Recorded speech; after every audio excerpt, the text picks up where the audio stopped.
जब माता सती के शादी शिव जी से भइल। गोस्वामी तुलसीदास जी मानस में लिखले बानी,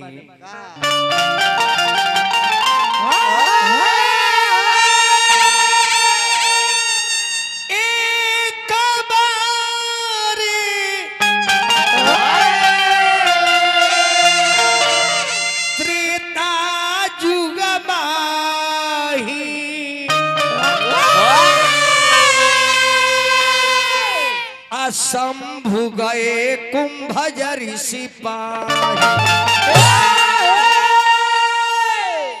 यह चैत के महीना है चाचा, जब महादेव के आभास हो गई कि भगवान नारायण के जन्म अब राम के रूप में होखे आला बा, नारायण अवतार लेवे आला बड़े।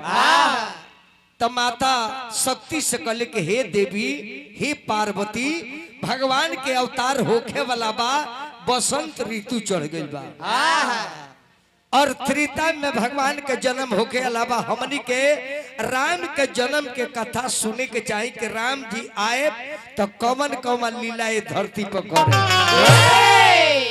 यह लीला के सुने खातिर दोनों प्राणी गईले कहवा, अपने जिला के बात हो। ए सारण कमिश्नरी में जिला छपरा, थाना कोपा, गांव कुम्भना, कुंभज ऋषि के आश्रम में तो तुलसी बाबा लिखले बानी, एक बार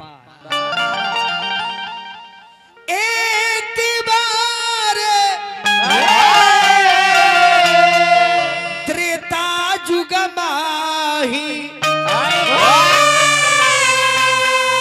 शंभु गए कुंभज ऋषि पाही,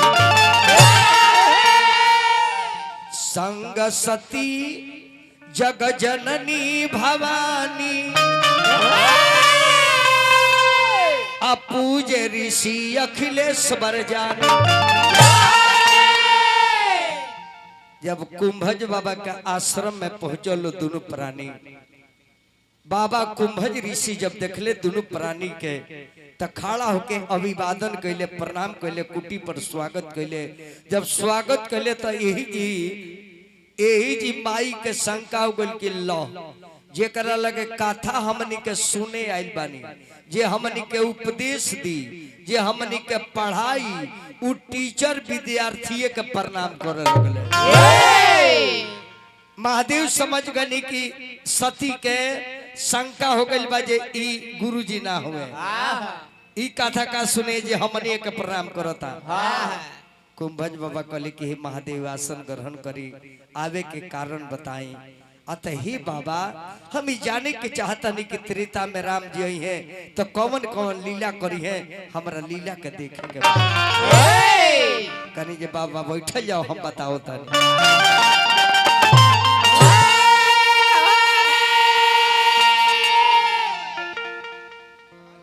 एक बेर करके लाशा से जोड़ दो।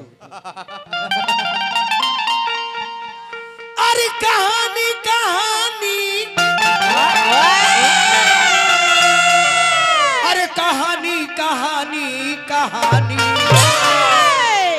शिवा सुना तारे राम के कहानी, सुना तारे राम के कहानी।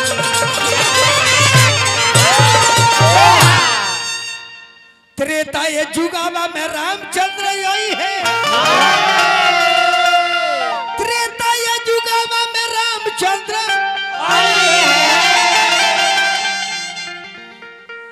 अरे उनकर महारानी बनी है, अरे सीता जी रानी कहानी। शिवा सुना तारे राम के,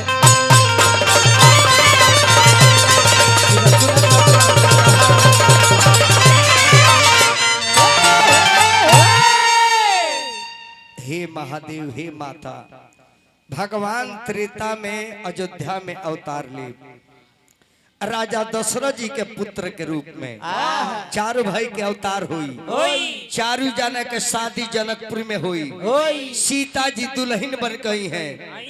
राजा के यहाँ 12 वर्ष ले मंगल गीत हुई। लेकिन राजा का जब समय अंतिम आ जाए तो अपना बेटा लोग का राजगद्दी सौंपे लगी है, तक के कई विरोध करी है। राम जी वनवास में चल जाई है, सीता संग में जाई है, जहाँ जंगल में रावण अपहरण करी और राम लक्ष्मण दुनु भाई सीता के खोजी। इतना देर बैठ के सुनले वाले तिले इतना कथा बीत गइल बा। अतले अयोध्या में राम जी जन्म ले ले बड़े, बक्सर में जाके तालुका के मार दिल बड़े, पहिला के उधार कर दिल बड़े, जनकपुर में बियाह कर ले बड़े, सीता के लेके आ गइल बड़े, वनवास में चल दिल बड़े। तो महादेव कने की सती बहुत दिन हमने के हो गइल, चले के चाहिए, विदा लेहल जाओ बाबा से घरे चले के। अभी इलो ने के जान के इतना लीला हो गइल बा, रामो जी चलियल बड़े जंगल में, इलो ने से लौटल बा, आने राम लक्ष्मण दोनों भाई सीता जी के खोजता रहे। दंडक वन में राम जी पहुंच गइल बड़े, सीता जी चोरी हो गइल बा। बबुआ सीता जी का अपहरण हो गइल बा, लक्ष्मण जी रोवत रहे। भगवान कनी के लक्ष्मण बार बार तारे के कहे कि कुटी पर देखना निगरानी करियो, राक्षस के दल बाई जा, तू सीता के छोड़ के काहे के ने ओने गो। लक्ष्मण कुटी में सीता नहीं खी, अरे कुटिया में नहीं खी प्राण प्रिया सीता सीता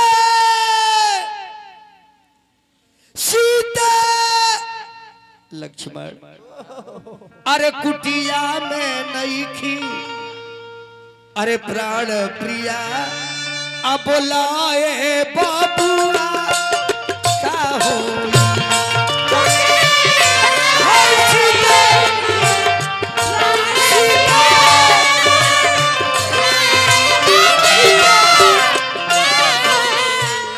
कुटिया में नहीं खी प्राण प्रिया, बोला है बाबुआ का। और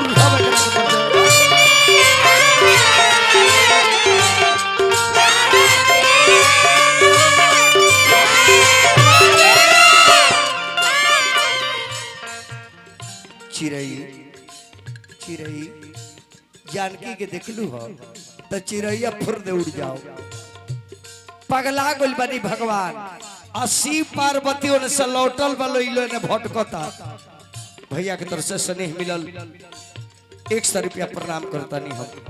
सुरेश भाई के फुआ जी के बहुत बहुत प्रणाम करो, रुपया के बारिश को देहनी। जादू समाज के दिल से स्वागत करो। बालदेव पटेल भैया हमरा के 100 रुपया दल में प्रणाम बा। अब भैया हमरा के तो 1000 रुपया देनी। राम पूछले सीता, फिर हमारे चेला प्रदीप कुमार सिंह जी हजारों हजार पुरस्कार। चिड़ई सीता के देखलू हो,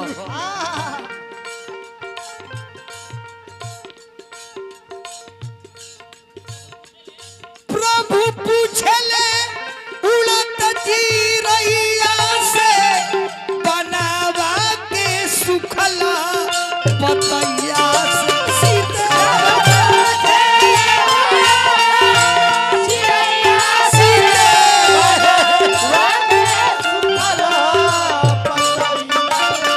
प्रभु पूछले उड़त चिड़ैया से, बनावा के सुखला पतैया से।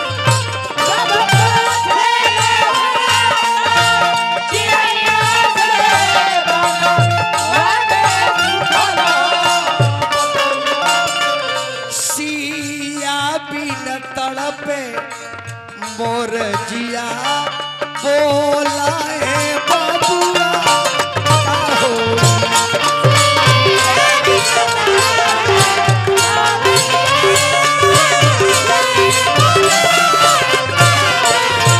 कुटिया में नहीं खी प्राण प्रिया, बोला है बाबुआ का हो।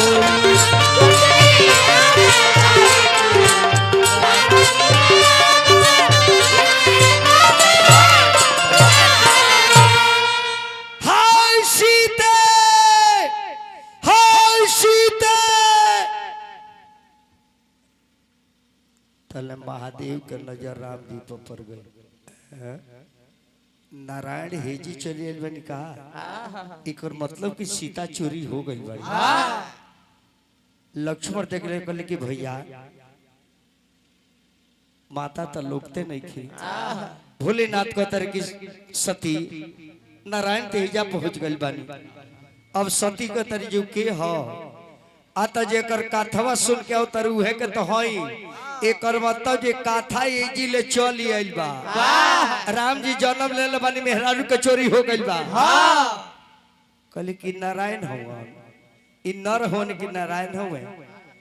कहले कि नारायण होन विश्वास करने के कथा सुनू तब वो सुनला के बाद भी ठुकरा देलू। कहले कि हम जाने के चाहता नहीं कि नारायण हो कि नर हुआ। आज अभी नारायण हुआ तई कर मेहरारू चोरी चल गइल बिया आई जानते नहीं खन आ मेहरारू चोरी गइल बे तो रोवत काहे बड़े काहे न कह जाके खोज ले। दूसर का शंका कभी भी पति के खिलाफ पत्नी के ना जाए के चाहिए। ए जी सती बहिष्कार कलियो ने गुरु के आश्रम में ए जी अपना पति के बात पर भरोसा न कैली। माइक तरमुह रहे गार्जियन के तरफ से 100 रुपया पुरस्कार प्रणाम करता नहीं तो कहली सती जी एगो काम करी अरे वही बैठी तनी हम जाए तो सोचली कि इनकर सीता चोरी गई बड़ी तो कहे ना सीता के रूप बना के इनका लगे जाए। असली नारायण हुए तो हमरा के पहचान जाई है और नकली हुए तो ना पहचान। अभी पहचानस के मौसली सीता है कि नकली।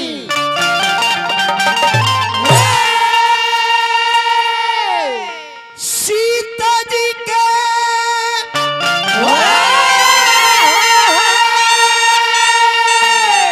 अरे रूप बार धाई के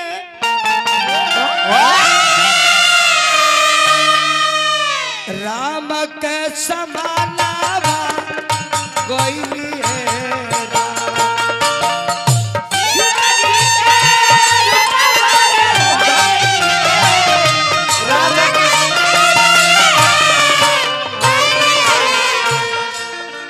सीता जी के रूपवा सीता जी के रूपवा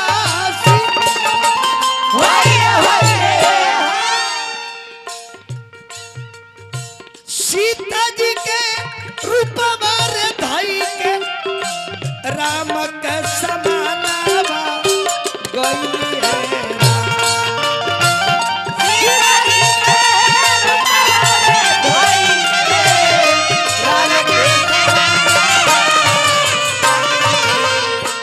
चीना जाम के हई राम जी के करब जचानवा राम जी के करब जचानवा इहे आर मानवा भइले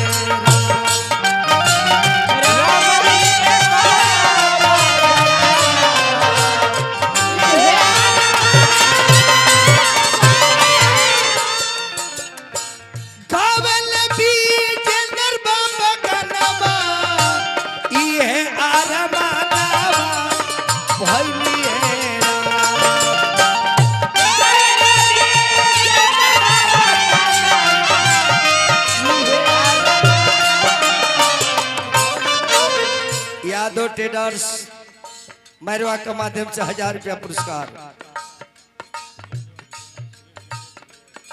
कन्हैया यादव जी सुरेश यादव जी यादव ट्रेडर्स के माध्यम से बहुत बहुत पुरस्कार। वीरेंद्र भैया हमरा का 1000 रुपया पुरस्कार। वीरेंद्र भाई के भी प्रणाम करता ए हरि बाबू हिले जा रुपया का बारिश भइल पूरा जादू समाज का अभिनंदन बा। गावल बीजेंद्र बाबा गाना बा इहे आरमानवा भइली है।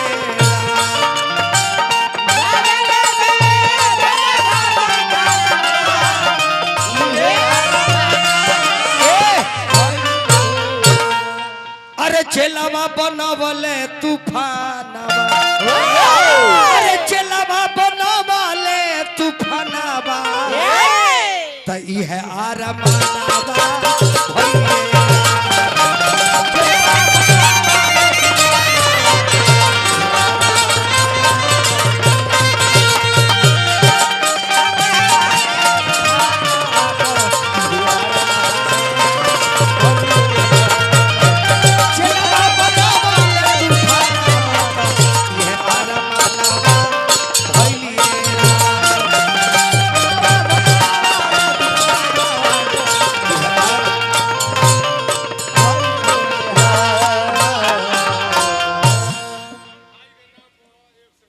वीरेंद्र भैया हमरा गुरुजी तूफान जी के नाम पर 100 रुपया दल बनी प्रणाम बा।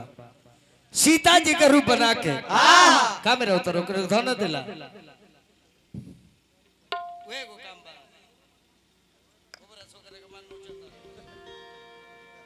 सीता का रूप बना के आराम जी के लगे गईली चाचा आ तब तक के लक्ष्मण के नजर पर गई कहली कि भैया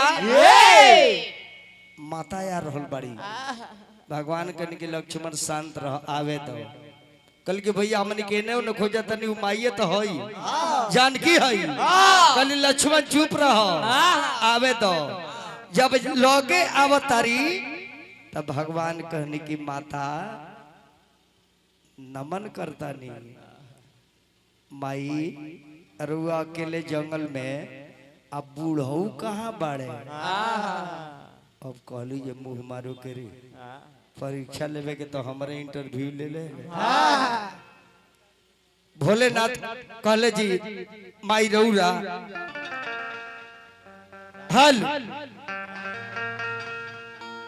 भगवान कहली कि माई रउआ जंगल में कैसे कहवा गवलू ये माई हो भोला ऐसन साजना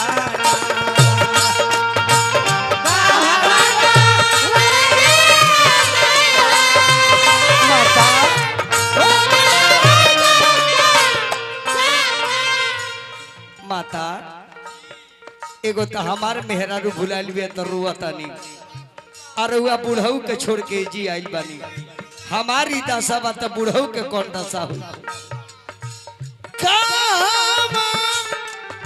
गवालू ये माई हो भोला ऐसन साजना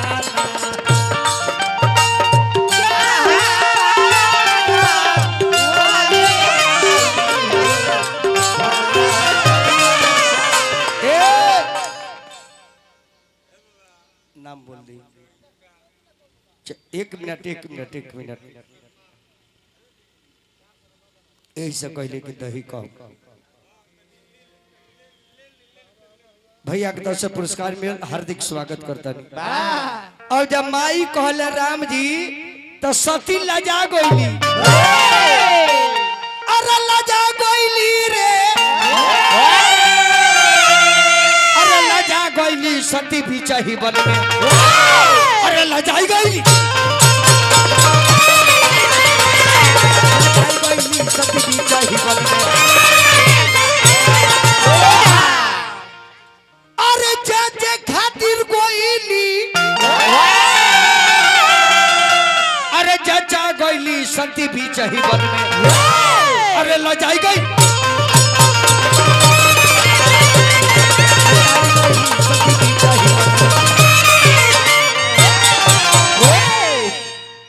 लाजे माता सती हो जी बैठ गई बड़ी शर्म के मारे ना आगे जाता रही ना पीछे जाता रही भगवान माई कहले बनी तो लजा गई बड़ी हम सीता बन के तई के नारी कह के जाई तई महतारी कहता यही जी कथा रोकल अब एगो चैता आ गई।